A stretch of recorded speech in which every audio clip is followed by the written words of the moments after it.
It was amazing. I can't even put into words, the emotions I was going through when I got into the game, and obviously being in that kind of environment, it was, previously I played in mop-up duty games and stuff, and getting into at Kyle Field and having about 90,000 people going crazy because it was a key drive, and they had their towels out and they were going nuts, and emotionally, when we started moving the ball, I started getting a little bit amped up, and then we scored that touchdown, and I just let loose and started celebrating in the end zone and going nuts. And it was just a culmination of a lot of hard work and stuff, and hopefully there's more to come with it, and just got to keep working and see what happens with it.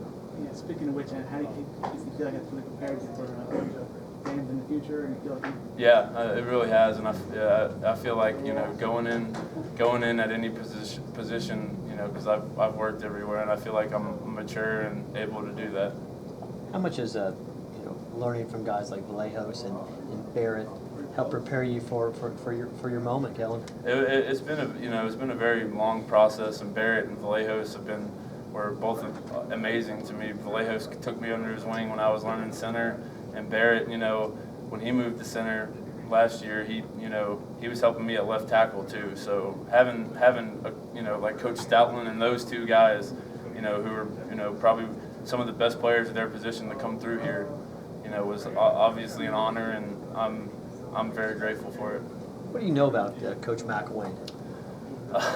Coach Mack was obviously here when I was getting recruited. He's a real nice, real class act, real funny guy, and I was telling them over there, it's like he had the dead fish in the Charlie Tuna picture, and came into camp one day and we were having a real down day, and everybody looked kind of depressed and sad, and he put up the picture of the dead fish, said, "This is what you all look like," and he said, "I want you to look more like Charlie Tuna," and put up that goofy picture with the fish smiling, and I just started losing it.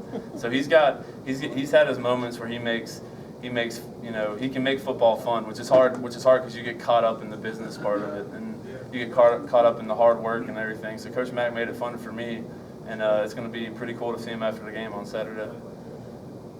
I know Coach Saban likes you guys to learn a lot of different positions on the offensive line. How much does it help you when your number's called? You come right in. There's no. Yeah, it's been, like I said, I've had a lot of great mentors, and obviously coaching.